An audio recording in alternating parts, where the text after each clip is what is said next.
Hello everyone. Welcome to our presentation today, Building an Arc Flash Electrical Safety Program at Xcel Energy.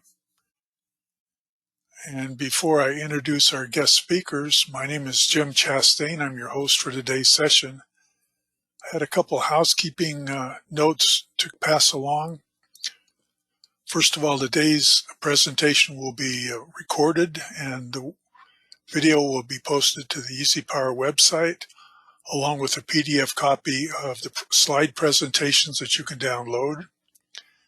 For all those who attend today, there will be a certificate of attendance sent to the email that you registered with, so you'll look forward to that. Both of those will be available probably early next week. And then those that want to ask questions, if you would please use the question box in the webinar control block, and we'll be able to have our presenters answer as time permits. And as we're in the habit of doing, we'd like to start with a couple poll questions, and we would appreciate your attendance and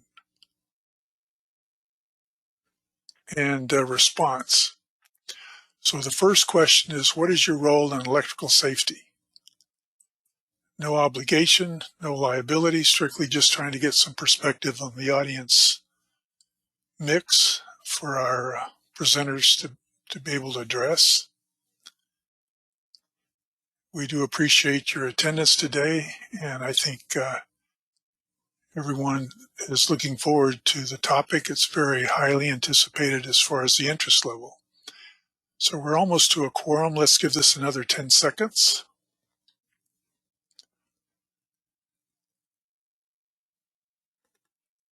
All right. Here's how folks have responded. So predominantly the technical side of the audience. I think that's an appreciable, something that we appreciate, both in terms of the reception of the material and the depth that we can get into.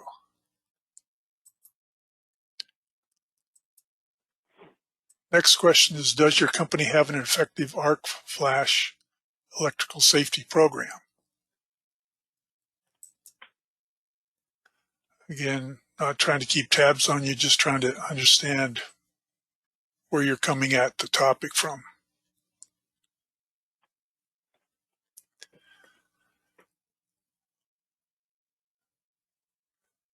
All right, let's give this another 10 seconds.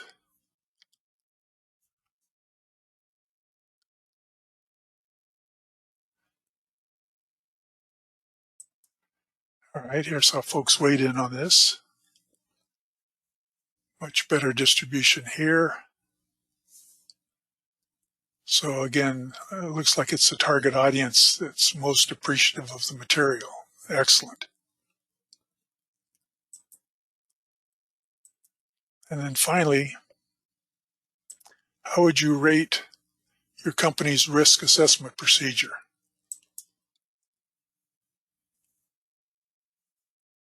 These are my own definitions, but hopefully it'll cover the gamut.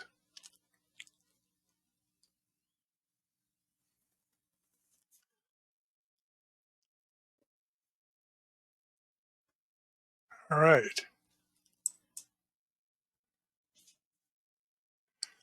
Let's give this another 10 seconds. We're close to a quorum.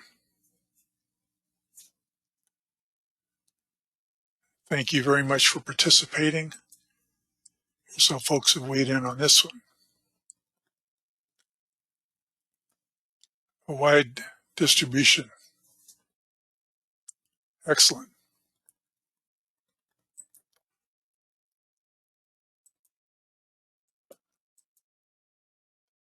Eduardo Ramirez Batoni is a consulting engineer for Xcel Energy. He writes equipment and electrical safety standards for the company and in this industry. Eduardo is an active member and chairperson of many working groups in IEEE, ASTM, IEC, NFPA, and SIGRE. Morgan McNeil is a director at Proficient in their management consulting practice. She has extensive experience in engineering, supply chain, and program management. She has her BS in manufacturing engineering, a BA in organizational psychology, and an MBA in operations research, all from Penn State University. With that, let me hand the baton over to Morgan. You can share your screen. Thanks, Jim. All right. Excellent. All right, everyone. Good morning, good afternoon, wherever you may be in the world. Today, Eduardo and I are going to take you through how we built the Arc Flash Electrical Safety Program at Excel. Given that we do have a lot of engineers and designers on the call, we do have quite a bit of information on the Arc Flash calculations that we did. But the first thing that we wanted to go over was just the agenda, just to give everyone a high level of what we plan to cover today. So the first thing being components of the Arc Flash program, management sponsorship, the gap analysis, how we did that, how we looked at the current state, the gaps, and then the future state. Also, how we analyze the system, including the incident energy calculations, and then some lessons learned as we went through the process. So Eduardo, I'm going to turn it over to you to discuss the components of an Arc Flash program. Thank you, Morgan. Can you hear me well? Yes, sir. Thank you. Welcome, everyone. Today, we're going to cover the components for the Arc Flash program. One thing that is important to have in mind is there are some of us who are technical in nature. In that case, I'm an electrical engineer, but I had the benefit to work with Morgan and run the entire program for Excel Energy. And we realized that the part that we all love, that the numbers, equations, and all of that, it's only about a 20% of the whole deal. So in that case, what we're covering here for an entire program, we have the management sponsorship. Everyone has to be sponsored. You need to present a business case. Somebody has to pay for the work that has to be done. And that's a very important initial stage. Then in change management, anything that you are planning to change as part of revamping a program, creating a new program, or reviewing an existing program will have an impact on employees. And it's very good to have a proactive, let's say, focus instead of a reactive focus. So for that, in those initial stages, it's good to anticipate and have a plan on how you're going to address the reaction from the employees and from the different departments that are going to be involved in the program. Then as part of the gap analysis, that's a very important part of the process, is in which a group of individuals that has been assigned already for the project, they should sit down, and it's usually multidisciplinary and across the company. And those individuals must do a review of where are the gaps. And in that case, that's a very important stage, especially. Morgan, are you still on the line? Yeah, I'm still here. So I'll pick up where he left off, and if he joins, he can retake over. But he left off on the gap analysis, which, as I said initially, was just our examination of the current state of Excel, what programs were in place, what programs we needed to implement. A lot of that depended on the system analysis and the calculations and what incident energies came out of those as a result. So were we dealing with 4 cal exposures, 8 cal, 40, 100? That really determined the next stage, which was how we documented the work methods. So we had to set thresholds for what incident energies we were going to allow work for. And I think one thing that we may not have mentioned in the initial state is this was the Arc Flash program set up for the transmission business unit. So primarily focusing on substations and transmission lines. a lot of what we did initially in this program, we then shared with the other business units, distribution, energy supply, even some of our facilities folks that are kind of governed more under that NFPA 70E arena.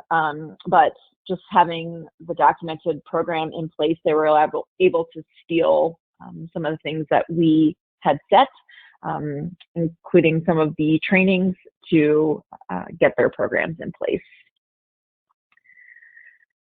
So the first part of what we started with and what we had in regards to the very first kind of pillar is our management sponsorship. And that's actually how I came to be within this group.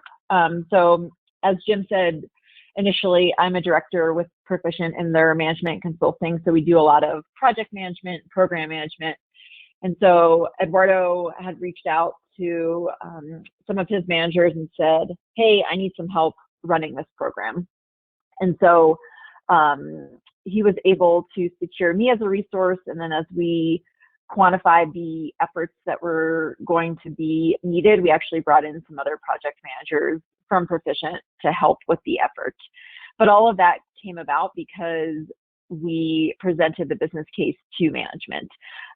These efforts take a lot of time, and with that comes money needed. And so we had to determine how much it was going to cost for utilities, if it was going to be capitalized, because if it could, that's a little bit easier of a sell than if it's going to hit their O&M. We had to decide when the changes were going to be implemented and who it was going to affect. And so what I don't have on this slide specifically is that all those components come with a change management aspect, as Eduardo mentioned in our initial slide. I think change management a lot of times is seen as like the foo-foo extra, we don't really need it, or it's an afterthought. And I will tell you that we had to have a change management component in every aspect of the procedure.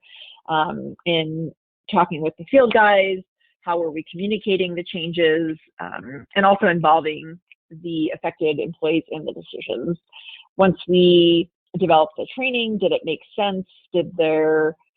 Was there an avenue for them to ask questions, to have follow-ups? Because I think we put 2,000 people through training within a matter of 4 months, and it was kind of sit-down training, here's the PowerPoint, and then when they actually got out into the field and said, okay, what am I supposed to do now? So just providing those avenues for the change to be adopted was crucial to this part, and all of that came from the core of the management sponsorship that we got.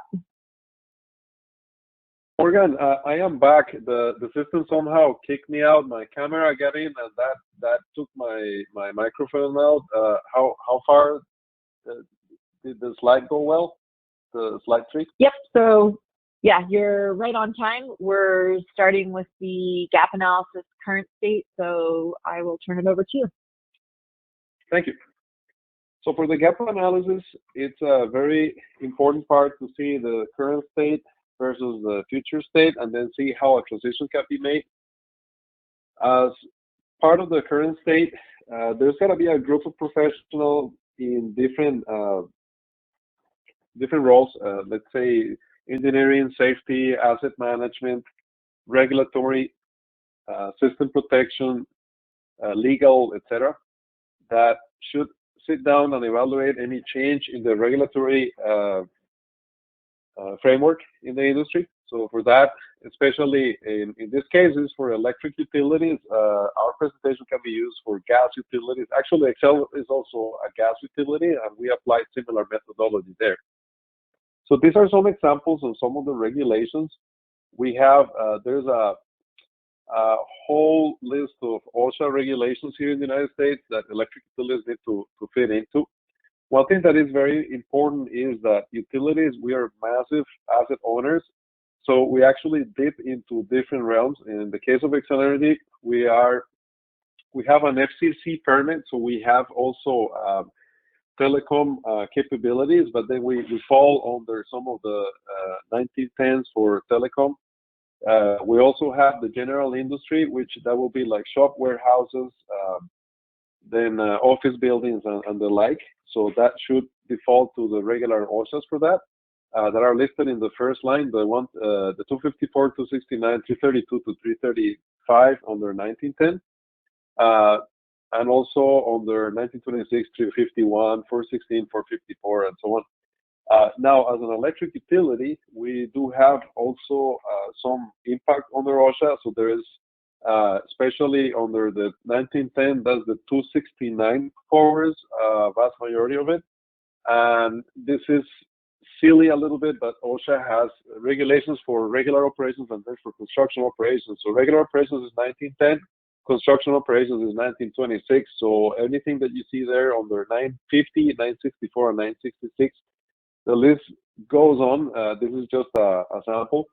That will be if the employees are doing construction activities where it will fall onto. That requires literally reading thousands of pages. So that's something to account for in terms of time frame too. Then there's the well-known IEEE C2 or National Electrical Safety Code, NESC, which has a lot of regulatory, and there's an entire ARCLA section on it. It's section 410. And some additionals. Then we have some industry codes. There is NFPA 70, which has been used as the electric code for the states. So at the state level, for general industry installations within the utility, we need to abide by that. And there's some R-class provisions in there. And then there are some codes that are used by OSHA for proving that we meet some regulations like the 1910, 332, 335, and the 1926, 950 to 964, and that's NFPA 70E. Utilities are exempt from that for the part of the utility, meaning transmission, distribution, generation. We can use it as needed. We can improve it. Meeting 78 not necessarily means you meet NESC or you meet the OSHA listed above, but it's always a good place to start with. Some power plants, they fall under non-compliance with OSHA because they abide 100% by 70E, and then they realize that they missed aspects on their OSHA. So something to think about. And then, of course, if it's shops, warehouses, etc., it's full 70E falls in there. And then, of course, we have state laws. This is an example of some of the rules that apply in Minnesota. I am based in Minnesota, but I am responsible for several states on this. The jurisdiction of Xcel Energy. So each state has a lot of laws that they affect on arc flash. And then for company practices in the gap analysis, it's always important to review the existing company practices and the evaluation of policies and procedures in light of all the regulatory review. Thank you. Thanks, Eduardo. So after we did the gap analysis and identified the current state, the next step was really to close that gap. And as I mentioned, resources was a primary component of that, both internal and external. So for the internal folks to Xcel, a lot of them have what I'll call their regular day jobs, and then we're voluntold to assist with the Arc Flash initiative. So a lot of that was trying to nail down their time, see where they could help, and then once we figured out what we could use internal resources, the gap that was identified from that, we filled with external. So we used some external consultants for project management, as I said, but also for assistance with the calculations. We used some retired engineers that had worked with their utility programs just to get any information we could from them and how we could apply it within Xcel Energy. We also collaborated a lot with our legal and safety departments to make sure that what we were documenting wasn't violating any policies or procedures that they had. We identified a lot of policies and procedures from the safety department that needed to be updated in regards to arc flash hazards, in regard to personal protective equipment. So there was a lot of collaboration between those two groups primarily, and then also the other business units. The other resources that we used is we did do some industry trainings.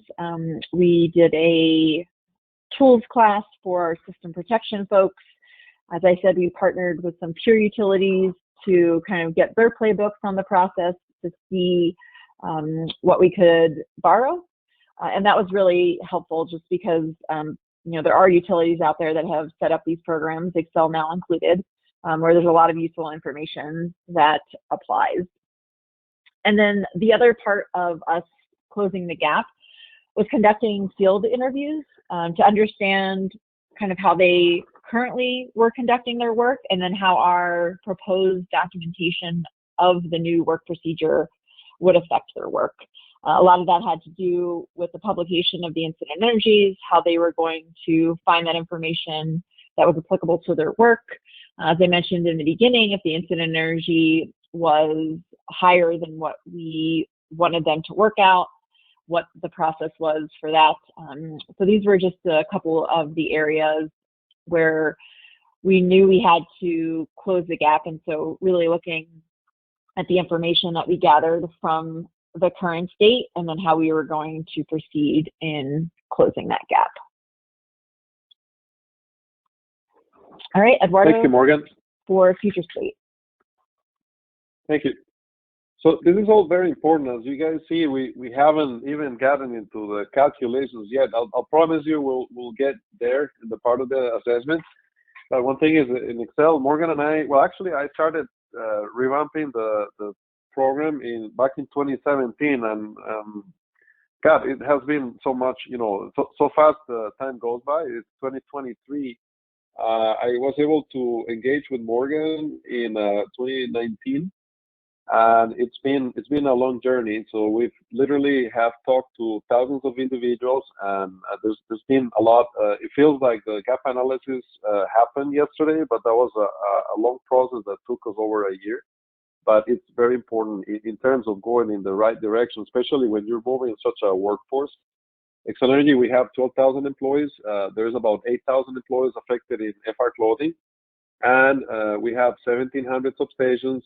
We got 2,500 distribution feeders, and in this distribution lines, we have about 2,000. And we have enough lines to circle the world several times. In addition to that, power plants, we have 90 power plants, so that's 90. And that includes coal for generational, solar, wind, and many other types. We have gas too. And then we have 2 nuclear plants, and in the gas side we have 16 transmission gas stations. So it's pretty big. It took a lot of time to do that gap analysis.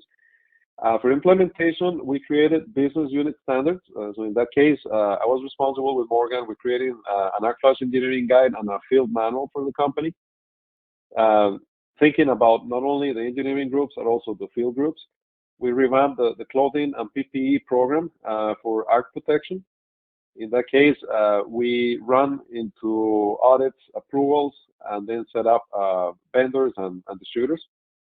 Also, everything from starting end-to-end and putting a company page or portal that Morgan and I will maintain for the company, along with some other individuals, of course, so they can protect employees from the arc flash hazard, and they can do the evaluations, and all the information is at the hand. Typically, you would like to meet the rule of the 27 seconds. So if somebody takes more than 27 seconds to find what they're looking for, they're very likely not to find it.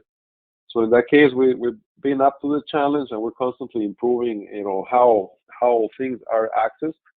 And in this case, we prefer when people access the information without needing to talk to an individual, meaning they're more likely to find it right out of the bat. That's been our motto. We have provided training for over 2,000 employees. That's for transmission employees that Morgan and I, we are directly involved with. We also have supported or trained some additional people in other business units. Again, we're talking about 8,000 affected employees that they have been trained over the course of these years. And of course, finally, the gap analysis, it's good to have a section that explains how you can create a sustainability plan, meaning that you need to do reviews. Utilities are a little bit slow because of their size, so it's good to know when an anticipated change in the regulation is coming, so you can assemble the team and then have a way to go through that in case any SC changes or OSHA. Now, looking forward, we're going to go into the system analysis part of the process. So at this point, we have done and covered 60% of the program in summary in some slides. Now, the system analysis, this is going to be a 20% of the program that will be a lot of fun because it requires a lot of expertise. There's a section or stage in which people should do a data collection review. So in that case, is check, own, and manage assets. For our company, that was a challenge. Just utilities of all sizes in the company. In the country. In the United States, there's about 1,500 utilities, electric utilities, and about those 400 utilities have a decent size. The rest are like rural utilities that, I mean, they're not by any means small companies, but let's say they compare into the dozens or the hundreds of assets. In the case of the larger utilities, we're in the thousands of assets and hundreds of thousands of pieces of equipment, which that was the case of Xcel. So that data collection took a while. One thing that is important is to determine the types of operating systems and then see what is available in the registry of information, if you have enough drawings, if they're accurate, and so on, or if you need field visits. For calculations and assumptions, it's very good that prior to conducting arc flash calculations and estimating incident energy, that the team of engineers and professionals, that they take into consideration whether a calculation is necessary or not. Sometimes, and this is a very common error, people tend to jump right away and start to attempting to calculate certain scenarios where sometimes there are better estimates available. The calculation is by no means super accurate, and we'll get into that. Meaning, at the end, everything works, but if we take a simulation software and we use an IEEE guide or something like that, there's going to be some deviations on the values of expected incident energy. Some of those are caused by how random the arc nature is. The other one is some inaccuracies of selecting the right box size or constants and so on. So calculations tend to be there's a variation on those calculations depending on the error of the engineer or the software or the assumptions. We're thinking that a number in incident energy exposure may vary plus minus 20 to plus minus 50%, and we should be aware of that. Now, typically, you should conduct a review of available tested or calculated values with our users and standards. In that case, I'll get into a couple of examples, but the electric utilities, we have tested a lot of stuff through EPRI. There's other utilities that, such as Com Edison in Chicago and PG&E in California, and there's some others, myself included within Xcel, that we share some of the data that we have tested in the laboratory, and that is something that OSHA receives as acceptable estimate. For the calculations, again, if somebody has conducted laboratory testing, that is actually a good thing to have, and sometimes you can use it in lieu of the calculations. Then you can refer also to equipment tables available in published standards. So NESC has table 410-1 for low voltage equipment, and there's 410-4 for medium voltage equipment, Archinovolt.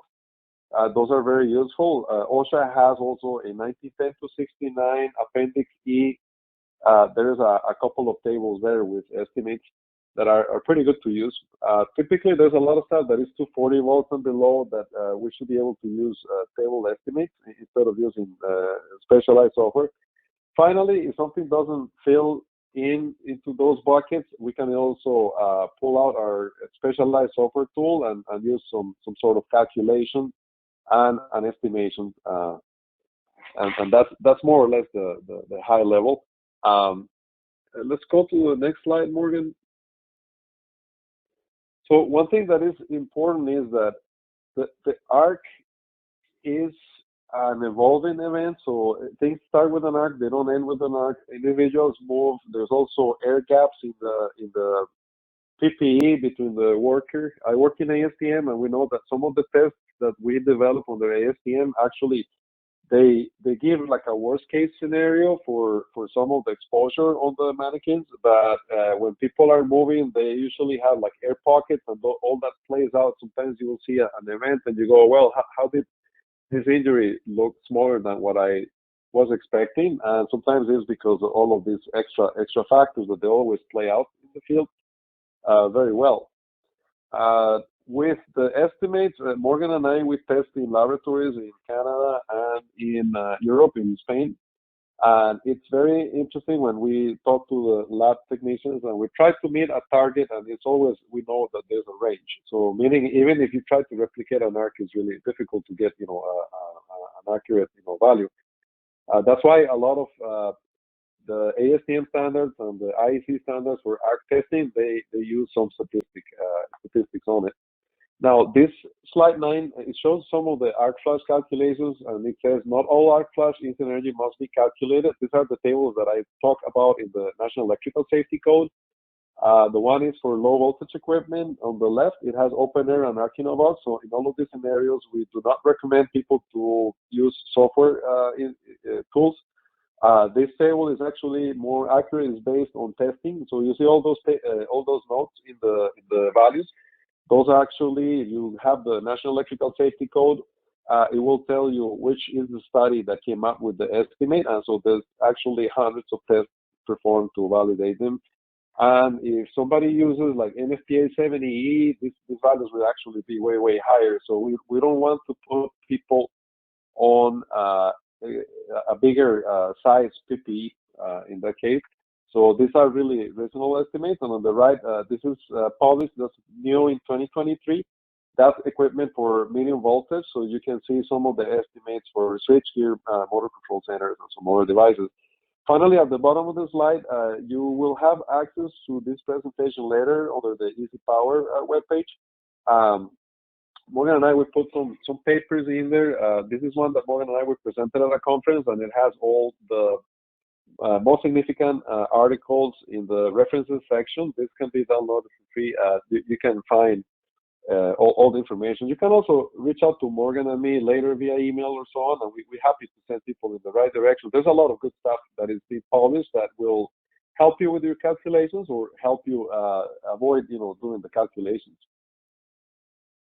Moving on, we're going to talk a little bit about estimates. So this is really important. I'm just going to do a sound check. Morgan, am I still with audio good? Correct. Okay, thank you. I just want to make sure that I'm not talking to well, thank you. So for arc flash calculations, we have two big groups. One is the alternating current systems, or AC, and then we have the direct current systems, or DC. So going through the AC first, we have three scenarios. We have open air arcs, arc in a box, and arc in a cable. Arc in a cable is something that hasn't been coined much yet on public standards, but it's coming down the pipe. So we'll see some of that. As a little advertisement, I'm chairing a group within IEEE Power and Energy Society that we're writing down an arc flash guide for electric utilities. So that's something that all of this material will be eventually there. I actually invite people to join the team. This is hosted and it is sponsored by the Grounding and Lightning Committee, which I'm the chair of, under the Substations Committee, and also under the Overhead Lines Committee for the ESMO Subcommittee on Electrical Safety and Maintenance and Construction of Overhead Lines. So those are the two sponsors. So for open air arcs, typically we see they're based on the work method. So sometimes it matters how the arc is happening, physically speaking, but also how the work method is applied. So for single phase linemen, they usually put cover-ups. So this is insulating rubber covers or plastic covers on the faces. So typically we'll see arcs happening single phase for solidly grounded systems. In some substation and power plant applications, we may see some open air arcs for For example, we have ungrounded tertiary transformers that they do station service, or sometimes we have reactor binds, so those will be double line to ground for ungrounded cases, and there's got to be some modification in the assumptions. Typically, you can use air gaps. OSHA and the National Electrical Safety Code has the right air gaps. Some people use the actual air gap of the insulator, but the arcs don't happen at that point. They happen way before. So when somebody's placing grounds on the system, you will see the flashover happening more at the breakdown of the air. So NESC 2023 Rule 410, it has published now the distances, and this coincide with the distances used by OSHA in the regulations. It's just that they were not published before. If you go to table 410-3, it's in the notes. As an example, sometimes you have an insulator of about 90 inches in length. Let's say the equivalent arc will be just a few inches, about 8 or something like that. And that's very important in the calculations to not overshoot. One thing that is important is to calculate the distance worker to arc. The arcs tend to extend in open air, and depending on the higher the voltage, the lower the arc, the higher the arc reach. So that's something that if you have a working distance, you need to accommodate for how far the arc is extended, and if it extends towards the worker, that means there's higher energy. OSHA has some information in 1910.269 Appendix E. Then for estimating incident energy, I use IE for that. We have the equivalent formula. So if you check some of the latest publications from Marsha Evelyn and Tom Short, that's PG&E and EPRI, there are equivalent formulas that can be used for open air arcs, so you don't even need to use software for that. So people like the comfort of using software tools because of the reporting and the organization, and so because you have models to it. So that's perfectly fine, but you can also do some of those with with the use of a spreadsheet or some other calculation tools. For specialized software, of course, EasyPower is a really good suite of calculation for arc flash, and it's very organized, and there's definitely a good use in the electric utility industry. We use it in Excel for power plants and some of the substation applications. And it gives a lot of capabilities for engineers to put everything in there. Make sure that you communicate with the software developer in terms of what the real assumptions are, so you make sure that you are getting a reasonable assumption. For ArcPro, that is another software that is used in the industry for open air arcs. And again, like anything else, it has caveats to use and some, let's say, benefits and pros and cons in use. One of the cons with ArcPro is that it's very difficult for the reporting part. So sometimes it's easier to use some software tools that you can have all the equipment that they communicate with other systems that the utilities use for keeping their equipment in a database. For estimates of incident energy, I'm still reading on the light side of the slide. We have the National Electrical Safety Code. It has all those tables, 410-1, -2, -3. Those are for low voltage. Gloving, so gloving will be like distribution work or substation work with gloves. It could be power plant work too. And then the 410-3, that will be like bare hand work. So that's for the guys who are using the metallic suits and the extra high voltage networks. Or anyone that is using a hot stick at any voltage, 46.1 up to 800 kV. And finally, the OSHA table that I've been talking to you guys often. Then on the right side for AC systems, arc in a box, that's where we see more of the severe injuries. So it's good to have an idea of what to do. Typically, this covers applications that are three-phase fault up to 35 kV. You may be able to justify single-phase calculations, but you need to be a little bit creative on that and justify system protection and some of the division between phases. Typically, for most of the equipment, it will be a phase exposure. One of the issues that we have is 1584 has a cap at 15 kV. There is an EPRI report that tells people that we can go up with reasonable estimates and use 1584 up to 35 kV. That we're going to be putting that in the new IEEE guide. For 1584 of 2011, that's the AKA 1584 or 2002, typically people need to use on top of the result a 3 times multiplier to have a reasonable estimate. If it goes to 1584 or 2018, the complexity actually changed, and now you need to do more inspection on box sizes. There's more combinations. There's the VCV and so on, HCV and so on. And there's 5 different categories of orientation of electrodes that may create a little bit of human error. So make sure that you know how to select those. I'll be giving some webinars in the future in terms of showing that, and in the IEEE guidance too. For the 2018 edition, people use a multiplier of 1.5 times to 2 times. This is per some of the EPRI studies. That's not stated in 1584. So if you use 1584 and get results, you still need to have a multiplication factor according to that. And you can check some of our papers that in the references sections, you will see the right technical reports or technical papers that cover that. Again, NESC has some of that under the tables for 10-1 and -4. And there's also some EPRI studies that are available for public use, such as the PMH switch equation and similar. Arkina cable, ARCs are boxes. Let's say Con Edison did really good work up in Chicago a few years ago. So typically, if you use estimates of 18 inches arc gap, that is very aligned to what we have seen in the laboratory. You can use specialized software. Also, there's equivalent formulas that you can use. If you follow 1584, they're still telling you to use just the distance between the concentric circle and the conductor, and that's not the case. The arcs actually shoot outwards, and we see arcs in between 12 to 18 inches length. Let's go to the DC systems part. So for DC systems, it's a similar case. For open air arcs, we have examples such as open battery racks and open air wiring. Estimates, there are some in the National Electrical Safety Code.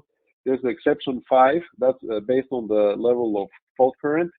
That can give you some leeway. Otherwise, we recommend people using the Stokes and Oppenlander method. The power method is not recommended because the estimates are too high. Stokes and Oppenlander is an iterative method that is a little bit, gives you better estimates, and they are more aligned to what some people see in the laboratory tests. And also, of course, you can use some specialized software. Just be careful what you use and make sure that you have something that represents reality. For unfused battery systems, it is recommended to use 2 seconds. That's the maximum time. Some of the IEEE explains why. There's a reason, a mechanical reason, and there's also the exposure of the person reason. And then for fused batteries, it's typical to use fuse curves. For Arkina box, which we have DC panel boards and switch boards, again, the Stokes and Oppenlander work really well with a 3 times multiplier, or you can use the specialized software.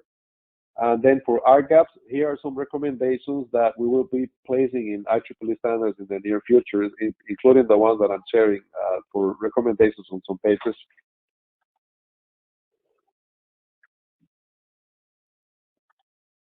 Now I'll pass back to Morgan for work methods. Thank you. So the last component of the ArcFlash program that we initially introduced on the first slide was work methods, and how we communicated those were we developed an ArcFlash field manual, which went over how to use the ArcFlash tables, where we published the incident energies from all the calculations that Eduardo had just reviewed. We also put a table together on general work tasks and their associated ArcFlash hazards. So there's a lot of just different work tasks that the field had questions on, and they could refer to that matrix to determine if standard issue PPE was acceptable or if they would have to don additional PPE for that work task. We also included a lot of information on the care, use, and maintenance of their AR clothing, so just where to go for information on that clothing. One key thing to point out here, though, is the risk matrix or pyramid that we have on this screen. You'll notice that PPE is on the bottom, as it is considered the last line of defense. So elimination, is when we're physically removing the hazard, substitution, when we're replacing the hazard, our engineering controls, where we're isolating people from the hazard, and then administrative controls, when we're changing the way people work. So although those are kind of top in the pyramid, we had a lot of time and energy spent on the PPE components. We require everyone that's coming into a substation or near a transmission line to have a certain level of personal protective equipment. And so a lot of our time was spent securing the PPE, verifying its quality, verifying we could get it. So we set up this program in 2019, which shortly after came the pandemic in 2020 and supply chain issues. And so we really had to be, when we talk about the sustainability plan, we had to have alternates, we had to add different PPE, but we need to make it available to the field. We also made catalogs for our employees so they would be so they could easily access the information, know how to order it. You know, we had a program in place initially where they could try on the PPE just to make sure that what we were telling them they needed to wear was as comfortable as possible. I'm not saying that a 100 cal ARC suit is comfortable by any means, but you know, with working through some of the different vendors and really trying to get our guys the most optimal PPE that we could so they would wear it was a huge part of our program. So Eduardo, can you talk a little bit about some of the PPE testing that we did and kind of how that translated to deciding what we were going to offer the field? Sure, thank you, Morgan. So PPE testing is important. As part of our program in Excel, one thing that we wanted to make sure is that provided that we were getting more confident in our estimates, that the PPE was going to be matching that. Typically, people are instructed to do the calculations and say, well, I got 8.5 calories, I need to get 8.5 PPE, and that's not how that works. So when you get an estimate, you need to consider that the estimates, they have a plus minus, and then when you're getting the PPE actually has variability. One thing that I wanted to point out people to the two papers below, there's a good paper from Hoagland, Maurice, Evelyn, and Phillips on matching the ARC-rated PPE to the hazard. How does it work? And they explain really well that even when things are off, as long as you're using ARC-resistant and flame-resistant PPE, that's the road to curable injury. However, it's always good to have good estimates and good PPE selection, of course. The air gaps and air pockets between skin and PPE help. Also, the movement of the person after the arc. If there's an arc happening, there's a very low chance that the employee is going to stay there. People's reactions is usually to move away from the arc, and there's some benefits to doing that.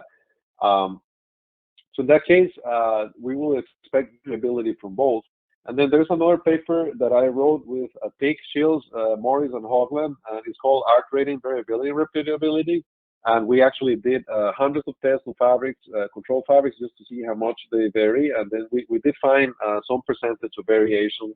Depending on the fabric, the variation could be anything between 5 to 20%. So that affects the of that. Of course, that changes if it's multi-layer and so on. Right now, we're currently conducting a multi-layer study that we will have some upcoming papers. Now, let's blow up a glove, Morgan. We have a video that we brought to you. So we have Youngstown Glove, which is one of our partners, donate a nice test. This is a 29-calorie glove. This is a protector glove. I'm going to go ahead and Morgan will show us, and then I'll describe what this is about.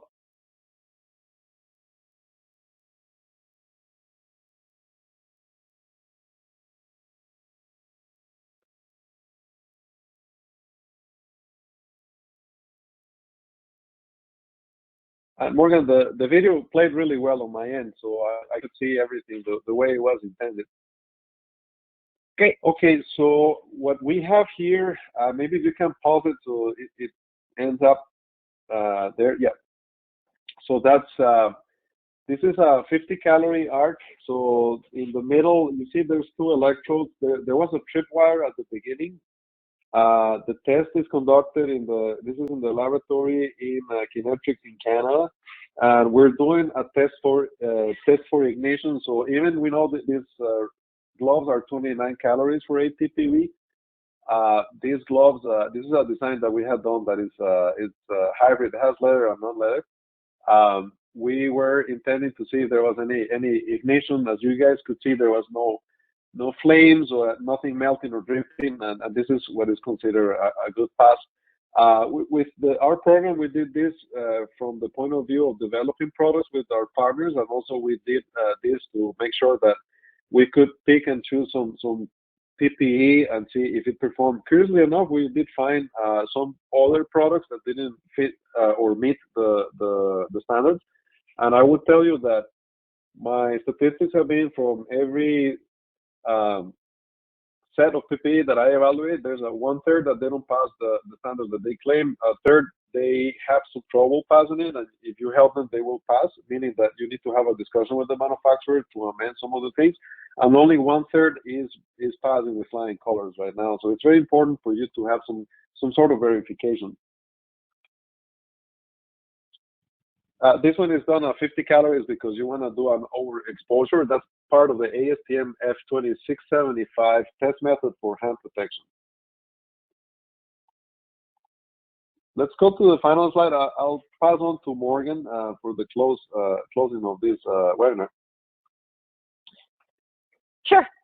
So I think we went over all of these items as we've talked today, but just some lessons we've learned regarding setting up the electrical safety program is first and foremost getting the support from management. As I said, this program setup does take a lot of time and ultimately money, and so you need to have the support from upper management. So when you need those resources, you have someone that can put forth those requests. Also understanding that we talked about the arc flash portion today as a component of an electrical safety program. And it touches a lot of other areas, your temporary grounding, your lockout tagout, your minimum approach distance. And so in the back of your mind, be thinking about that if you are tasked with arc flash, is that it's going to touch all of these other areas, and there's going to be changes that affect those other areas as well.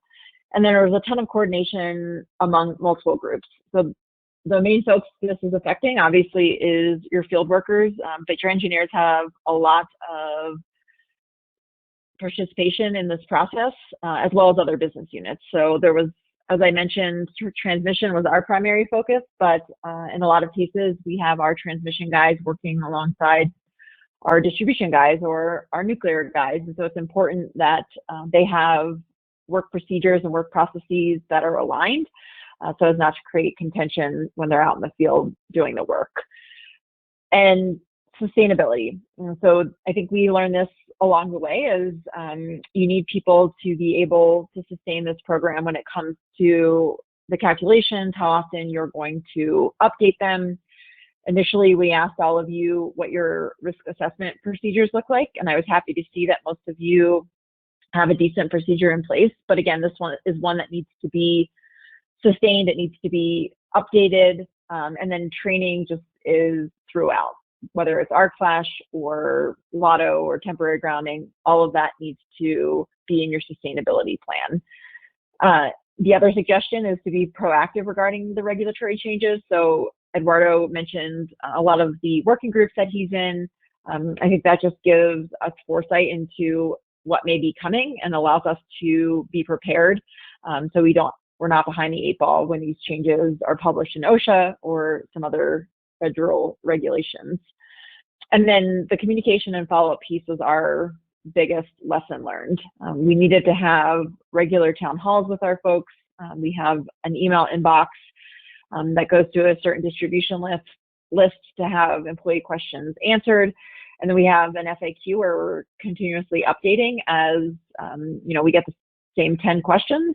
We know that we didn't address that, but we update our FAQ on a regular basis to make sure that our employees know where to get information and have a resource to find it. So with that, I am going to open it up to questions.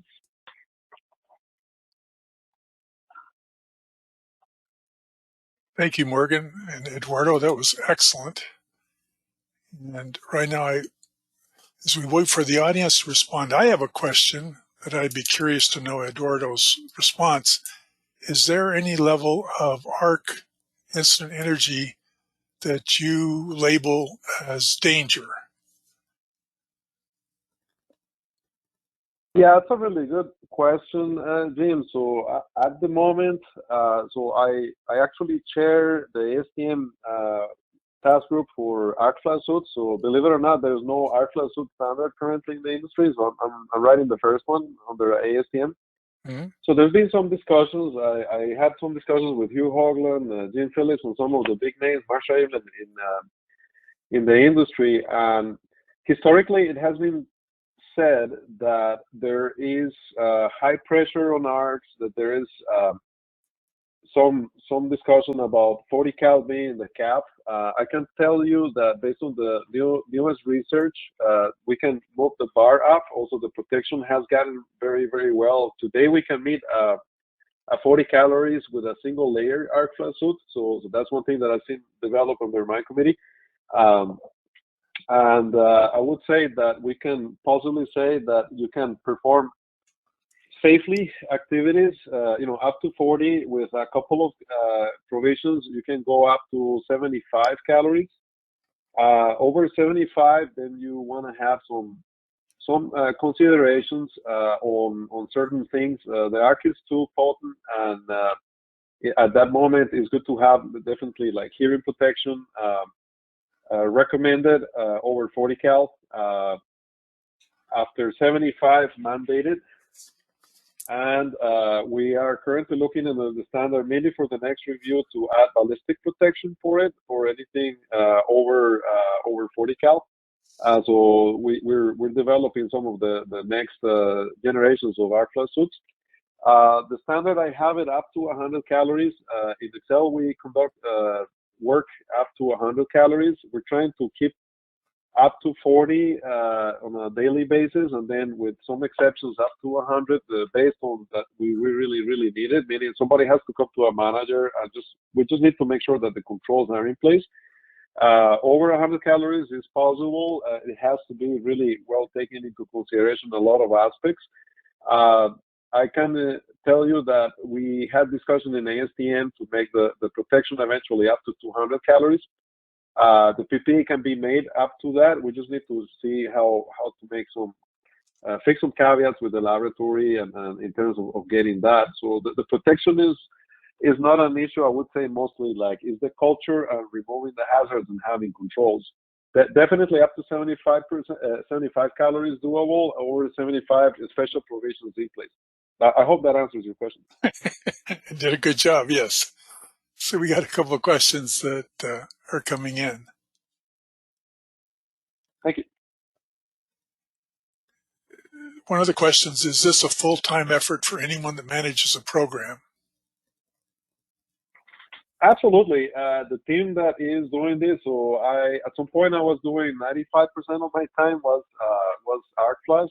Right now I have people at Morgan, and actually have 3 project managers that work under me in Excel for that. So I've been moving from 95 to 50% now. But let's say, yeah, you need an entire army of people to seek and review on a regular basis. And maybe that's one thing in the utilities. We have physical engineering department, we have grounding department. Maybe if this explains a little bit better, just think about arc flash same as you do about grounding. I'm actually the chairperson of grounding in IEEE, grounding and lighting, and I host now arc flash under it. So we're trying to change the culture. So all the engineering departments, we can have now people that are 100% specialized in arc flash and doing work on a more regular basis. Another question. I hope I answered the question. Yes. So we got a couple real quick ones here. Is any of your testing that you chair for results in ATPV? Can you repeat that question? Is any of Eduardo's testing that results in the reports that you chair for the result in ATPV?